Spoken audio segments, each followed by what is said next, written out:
I'm Gabor, Szappanos, malware researcher at Sophos, and I'm going to talk about Nigerian scammers today in this presentation. First of all, I owe an explanation about the title. For those in my generation, it should be obvious what it refers to. Unfortunately, I see a lot of younger people here, and even more fortunately, I see a lot of guests from outside of this country. So for them, just for them, it is a quote from one of the all-time classics in Hungarian movie history. And the rough translation meaning of this is, in the Spajz means close and present danger. Of course, back then it referred to Russians, who incidentally still pose close and present dangers nowadays here, but that's a different presentation. Right now, it refers to the Nigerians. That was my best attempt for doing art in 5 minutes. Somewhat unsophisticated and clumsy, but so are these Nigerian criminals. So I find it very appropriate. So how close and present this danger is. Let's see a couple of recent news from the Hungarian press.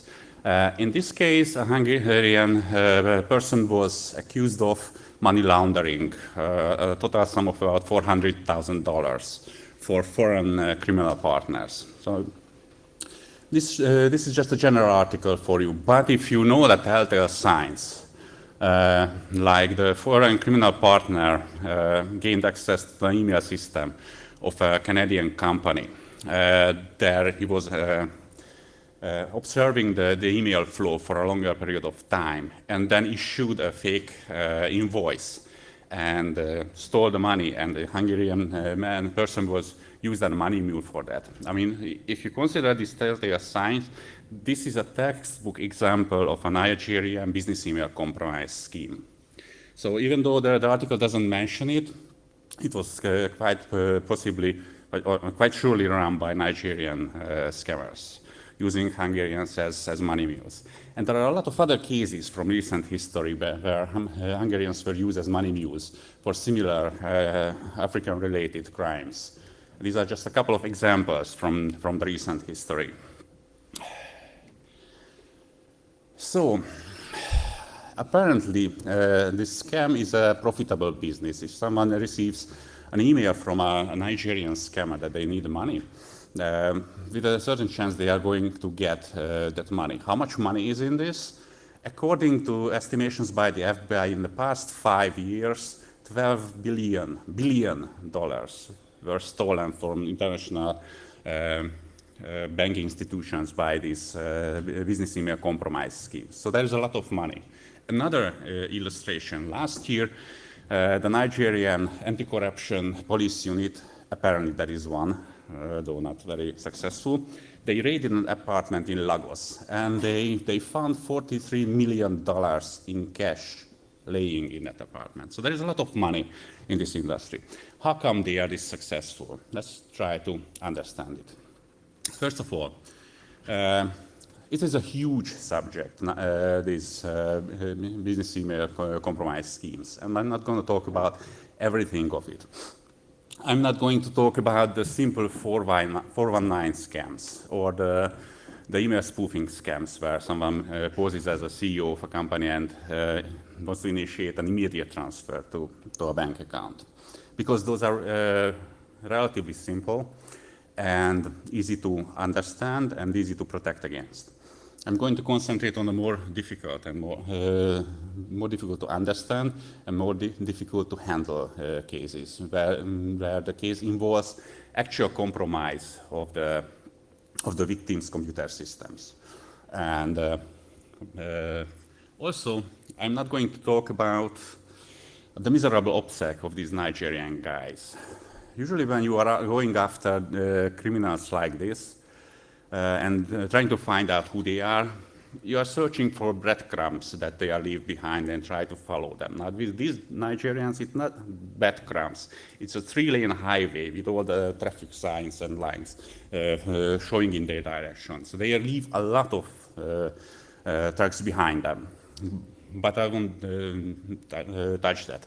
Also, several dozens of them can be identified to name and exact address because of these tracks they leave behind. apparently these are Nigerian youngsters in their mid-20s. They prefer to pose with their expensive new cars. Some other criminals, like the Russians, they try to pose with a huge pile of cash.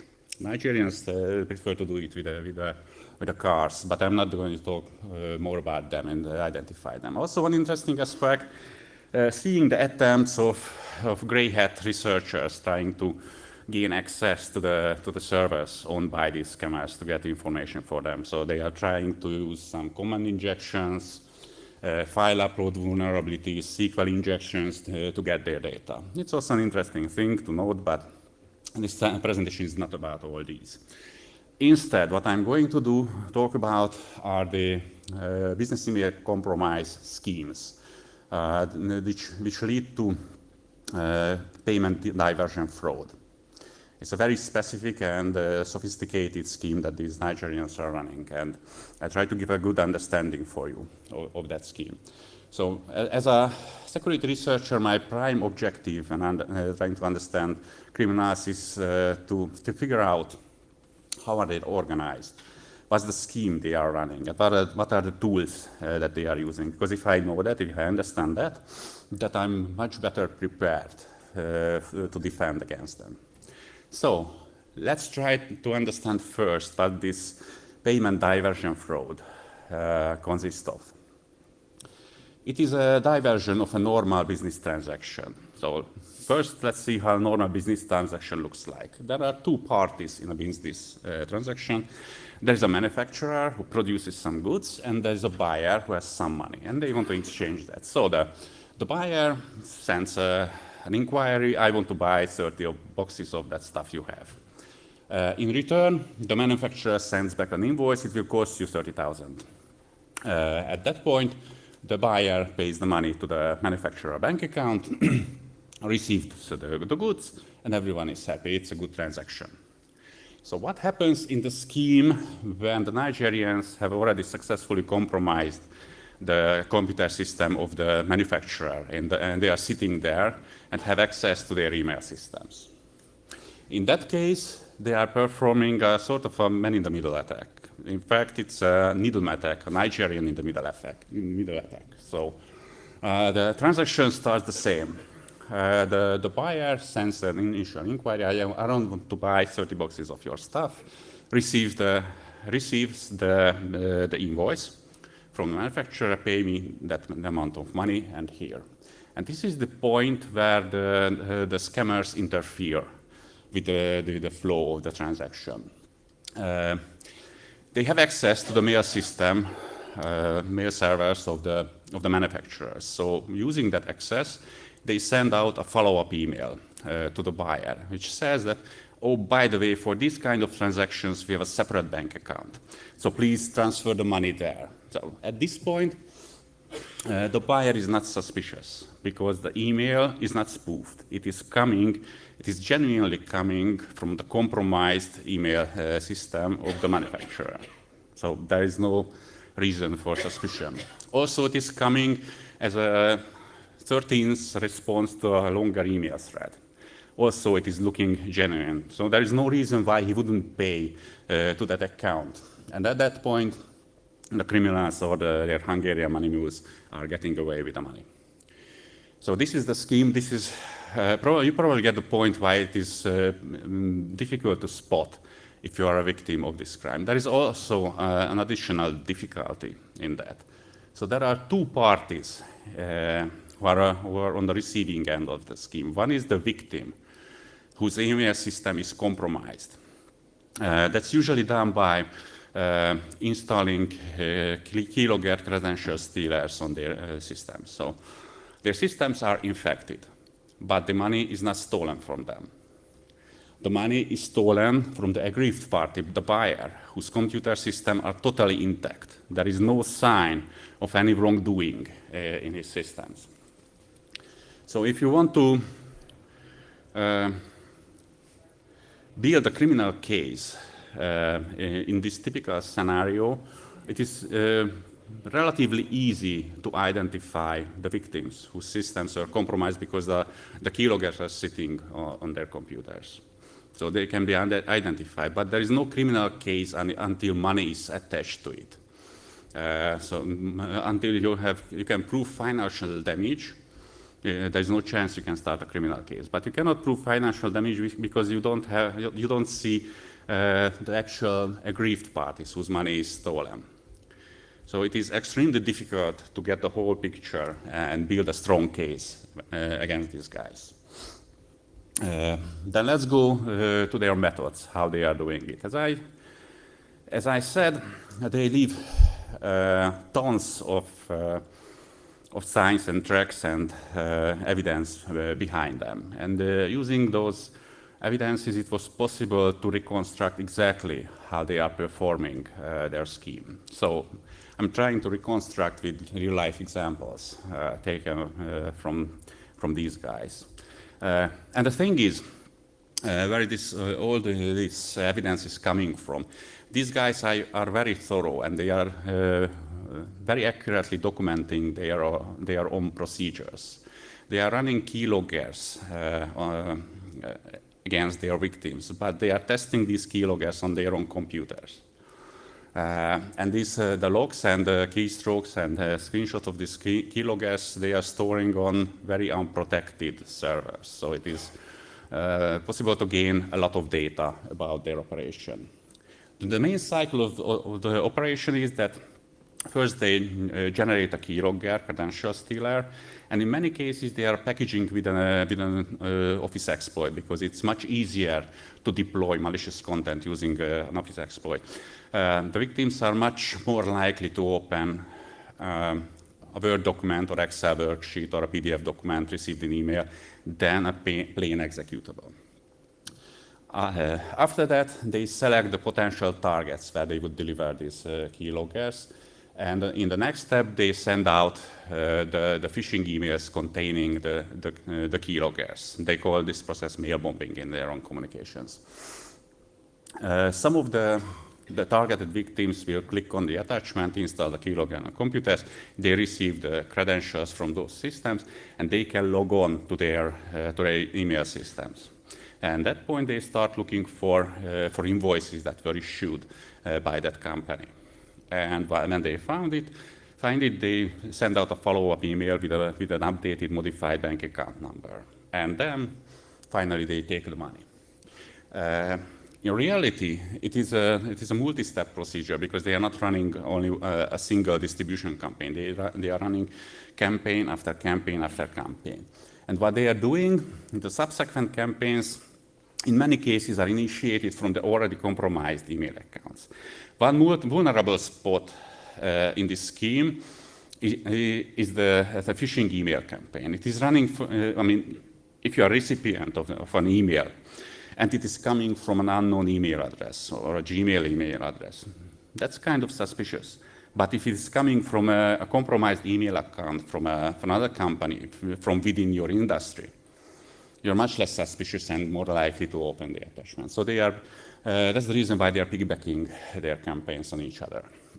The whole process starts with a keylogger or credential stealer. Over the years, they have been using several of these keyloggers. They started with Keybase and Predator Pane mutations. Last year, their favorite tool was iSpy. This year, it's Agent Tesla, which is the choice of the day. In all of these cases, these credential stealers provide several features that they can use. They log the keystrokes as they are pressed. They record the content of the clipboard, and also they create screenshots regularly. But that's really not what the criminals are using. In most of the cases, they are using an additional feature of this keylogger, which is the credential stealer module.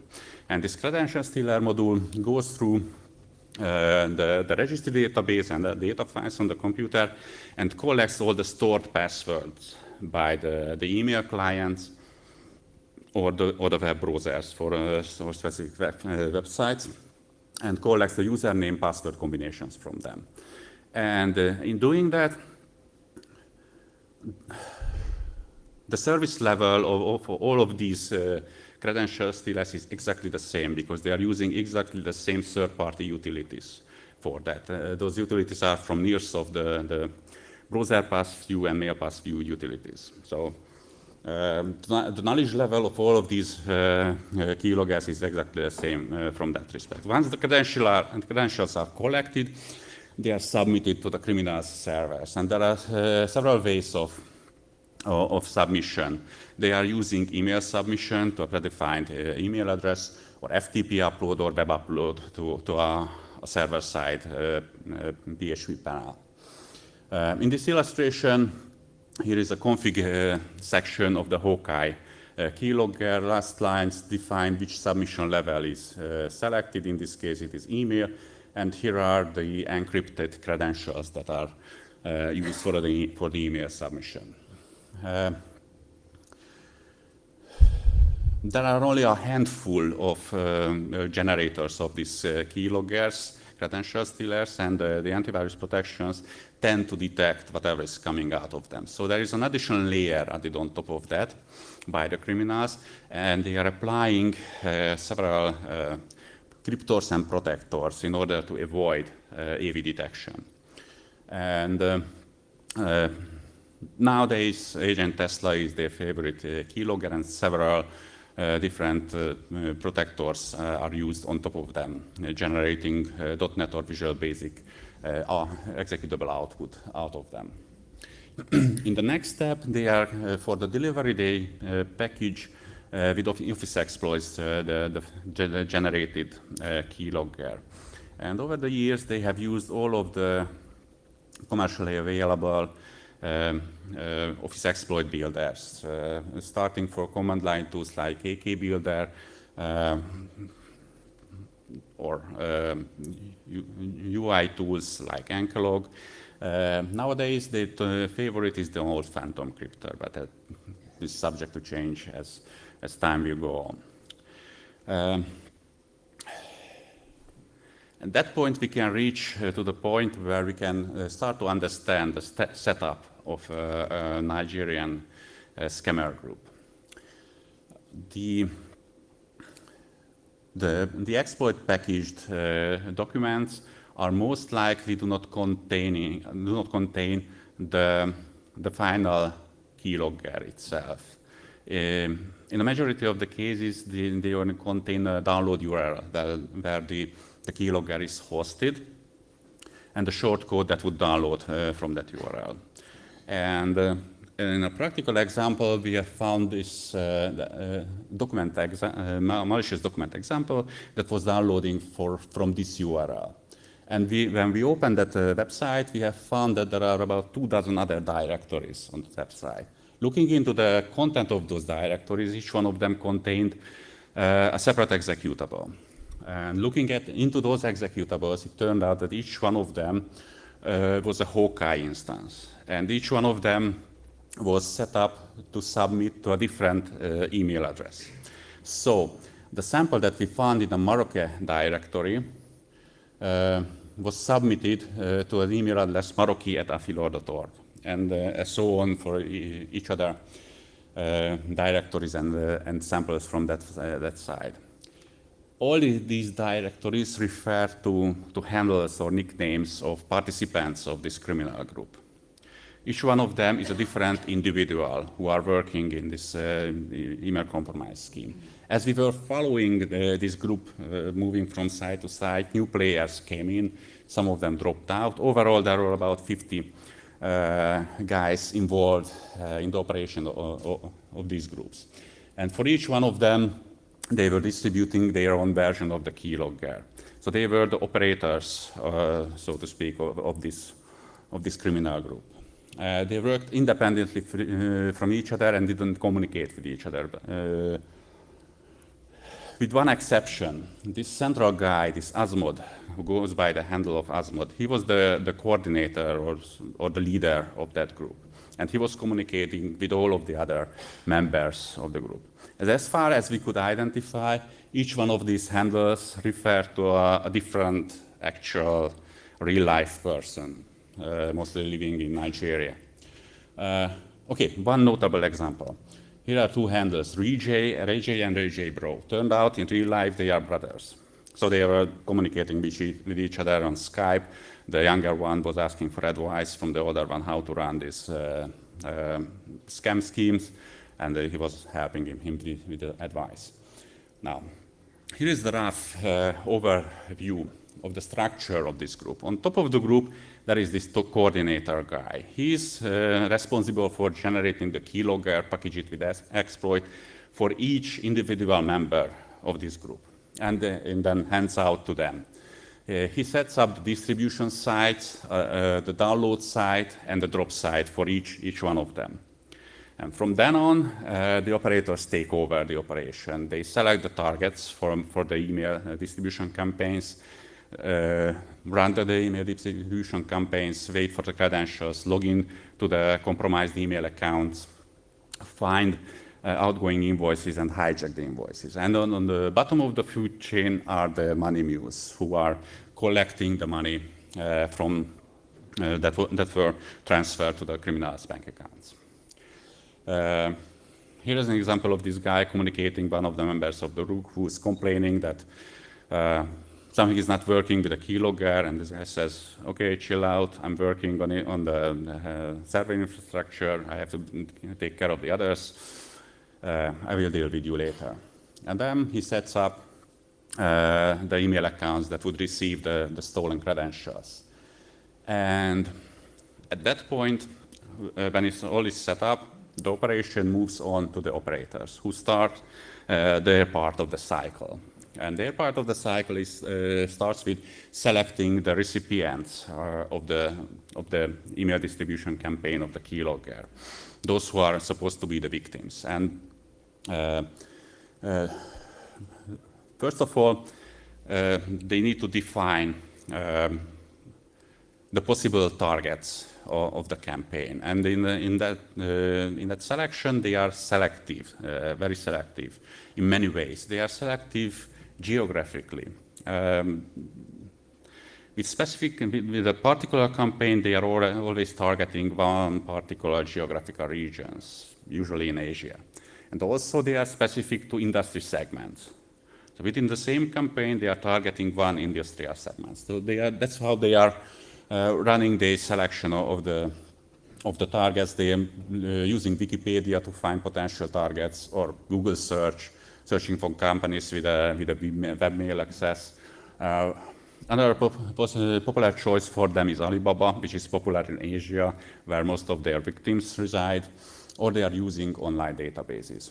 Once they did the search and found the potential targets, I mean, these searches return HTML pages full with for the email addresses. So they need to extract the email addresses from them to create a distribution list. They are using, in most of the cases, they are using a simple email extractor script for that. It is hosted either on the website of this tool, or if they maintain their own website, it is hosted, the script is hosted there.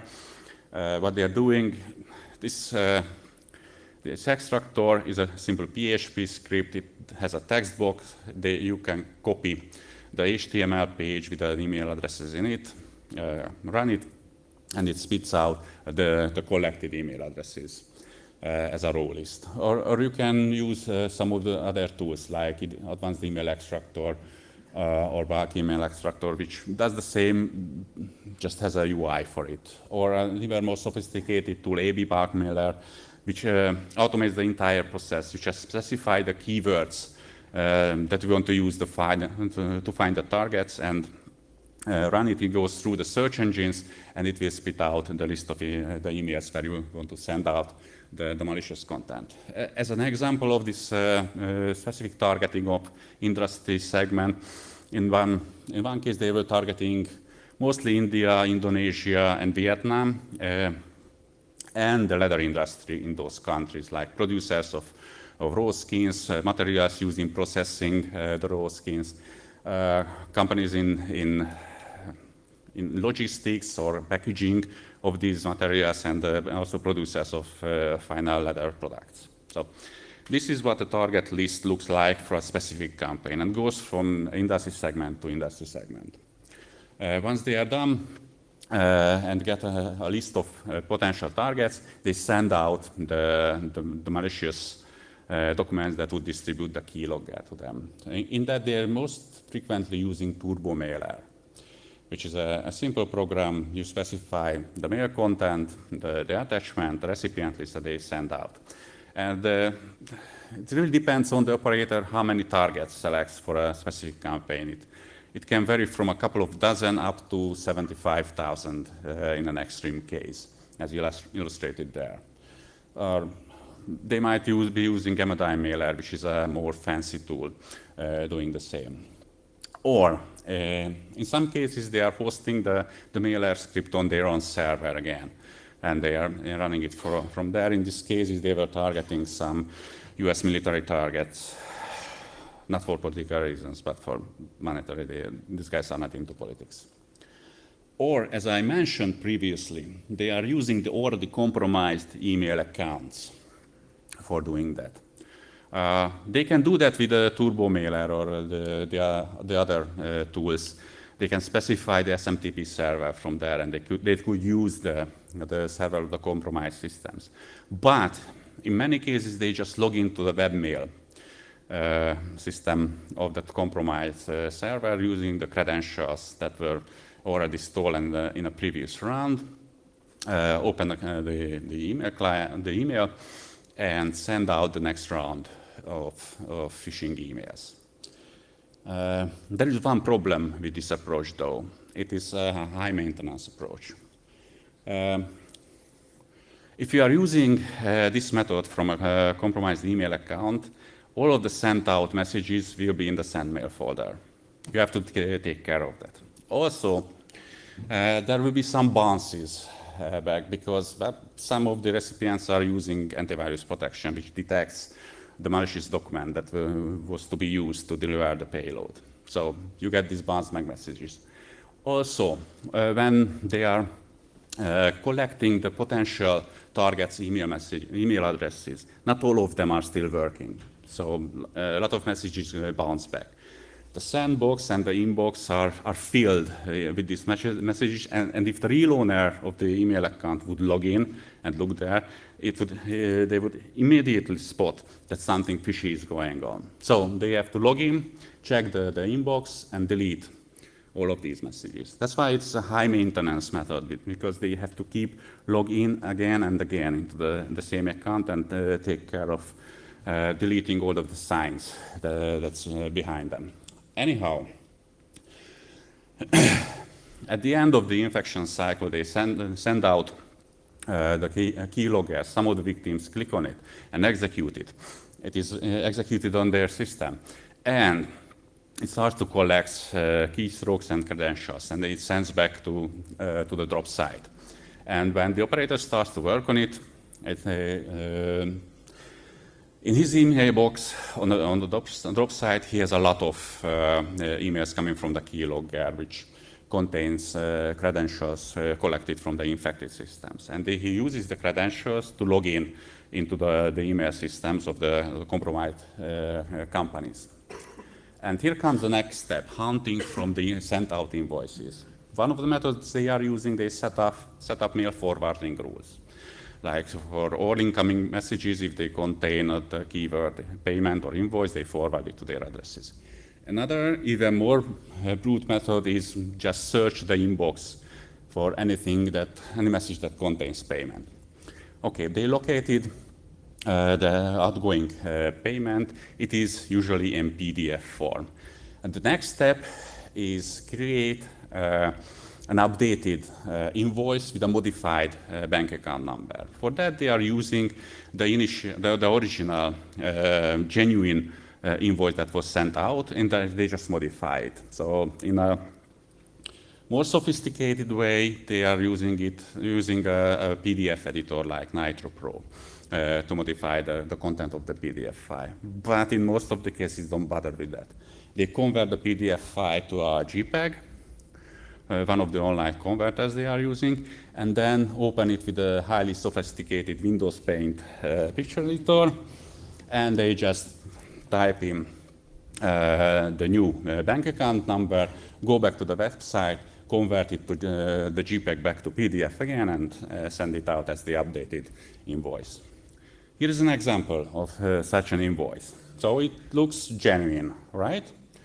If you take a closer look, now, the thing is, with this projector you may not be able to see it, but the color of the blue is slightly different with the two lines. Also,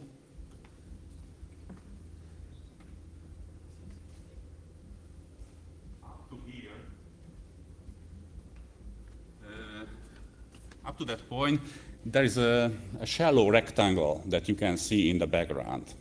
This is where the original bank account was lying, and they used a copy of the background to lay it over and cover the original content, and write over the new bank account number. So if you have good eyes, you can possibly discover this fact. If you don't have good eyes, look into the source of the PDF file, and you will immediately see that it was converted from JPEG to PDF via an online converter, which is a red flag immediately for you. No one in the same mind would send out an invoice converted from a JPEG file. Who are the victims of these Nigerian scammers? We went through several campaigns and tried to identify the victims where the keyloggers were installed. It turned out that their main target is usually Asia and Africa, a little bit of Southern Europe, and maybe North America. So their main operation area is in Asia and Africa. Why would we care about? You should care about because you were listening to the beginning of my presentation, and you should realize that these are the victims. But the money is not stolen from them. The money is stolen from their business partners that the fake invoice was sent to. And these business partners are all over the world, in each and every country. So in a way, it is a supply chain attack. They are targeting the weakest link in the supply chain, who are small and medium businesses in Asia, and stealing money from all of their business partners.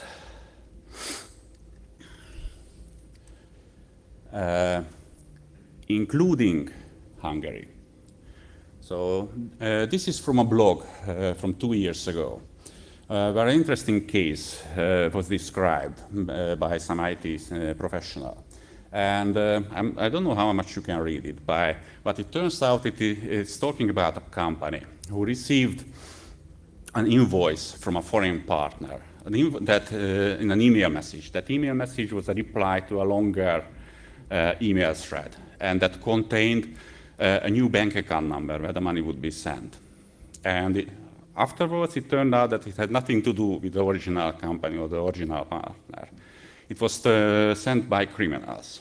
And at that point of the presentation, it should be very clear for you that it is a textbook example of the Nigerian business email compromise scam run against this Hungarian company, who was the aggrieved party in the scheme. So that's clear, isn't it?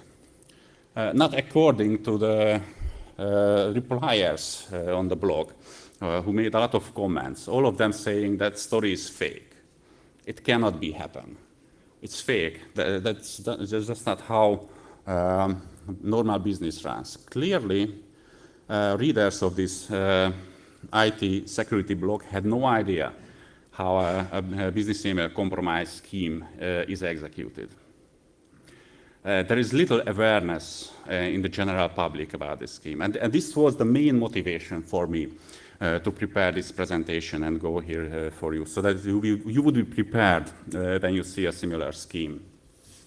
Okay? Also, 2 years ago, we have seen a couple of keylogger distribution campaigns targeted against Hungarian companies, the hospitality industry, hotels, restaurants. So we are on all receiving ends of this scheme. So you couldn't say that Hungary is not affected with this type of crime. Looking at the the overall maths of this scheme. In a typical campaign, the criminals send out a couple of thousand email messages. They end up with a couple of dozen infected systems, and they issue a few invoices, as far as we could tell. The range of the invoices comes from a couple of $1,000 to a couple of $100,000. So it can go many ways, but it is a good estimate that in a couple of months of operation, these criminals can collect a few $1 million. Unfortunately, the organizers made the mistake of placing me in front of the break, so I speak as I please, and you are free to leave at any point from this one. You're going to save them a lot of money anyway. So it's not important anyway, this topic. But these guys, they have a lot of free times apart from running these sophisticated email compromise schemes. So in their free times, they are running the traditional 419 schemes as well, just because they have a lot of empty cycles. Also, what they are also doing is running Facebook romance scams. They're posing as American soldiers located in Middle East, and they are communicating with it is the same guy, same scammer here talking to a French middle-aged lady, then a German middle-aged lady, then a Czech middle-aged lady, and trying to get involved in a deeper conversation with them. If you are looking into the history of this guy, we can see as he was setting up this fake soldier account, trying to use pictures taken from elsewhere. And although it seems like he's a genius talking to this many ladies in different languages, he has a huge aid on his side, which is Google Translator, and they are extensively using it. And this one is, I find it most intriguing, this conversation, because he's complaining that everyone is only loving him for his money, in a scheme where he tries to scam this lady out of her money. So that's a bit ironic, isn't it? Also, we have observed recently to extend their reach. The traditional scheme targets companies where the invoices are sent out in email. If they have any integrated business solution where the invoices are issued from within that application and it doesn't touch the email client, in the traditional scheme, these criminals cannot touch those transactions and cannot steal money from it. To overcome this limitation, they are bundling additional malware in the credential stealer distribution. They are using Agent Tesla, which has a feature of bundling another additional malicious content to the executable. And in this case, they are adding the Hunter Eye, which is a remote admin tool. It provides access to the file system and files of the infected system. It's also suitable for remote desktop connection. That's what they are using. They connect remotely to the computer, and they are accessing the business application that the organization is using to issue the invoices. And from within that application, they try to send out new invoices and try to get money. So you probably understand a lot of Nigerian scammers at this point. And you might ask, how come that the general IT security industry knows so much about them, and they are still successful and you're not doing anything about it? But that's not entirely true. First of all, it is a complicated thing, because to tackle an operation like this, all sorts of information needs to put together, which are all lying at different segments of the industry. An AV company can see the infected systems by the installed keyloggers. Security researchers can analyze the keyloggers and find the drop size, but they cannot have access to the drop size. ISPs could access to the drop size, but they cannot do anything about the content on the drop side. Law enforcement agencies, they don't have any of this information, but they could have access to email accounts or server contents. And banks have no information, but they could have access to all the bank accounts used by the criminals to get the money. So alone, none of them can do anything. A huge combined effort needs to tackle down this criminal form. And actually, this is what has been happening in the past couple of years under the hood.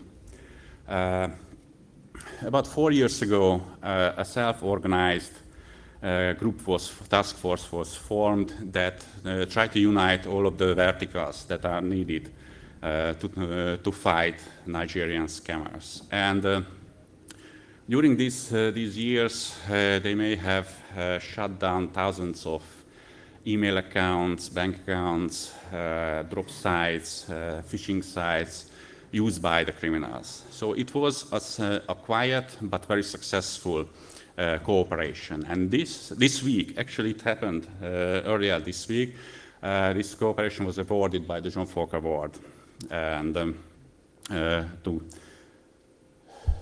the accomplishment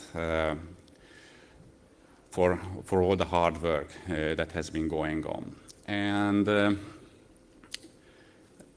luckily, even a couple of criminal charges were dropped for several groups of it. And we'd like to see a lot more of these cases when the Nigerian criminals are actually being hunted down. So we are working on it. We are aware of the problem. These Nigerian criminals, they might look clumsy, and they are really poor people who you might think deserve your compassion. But in reality, they are stealing money from small businesses, which hurts them a lot. And more importantly, they are scamming money out of vulnerable people who, in several cases, they are sending them their life savings or the children's university money. And after that, they are left in a very vulnerable personal and financial situation. So these guys don't deserve compassion. They deserve the full strength of the justice system thrown upon them. And we are working on that. Thank you very much for your attention.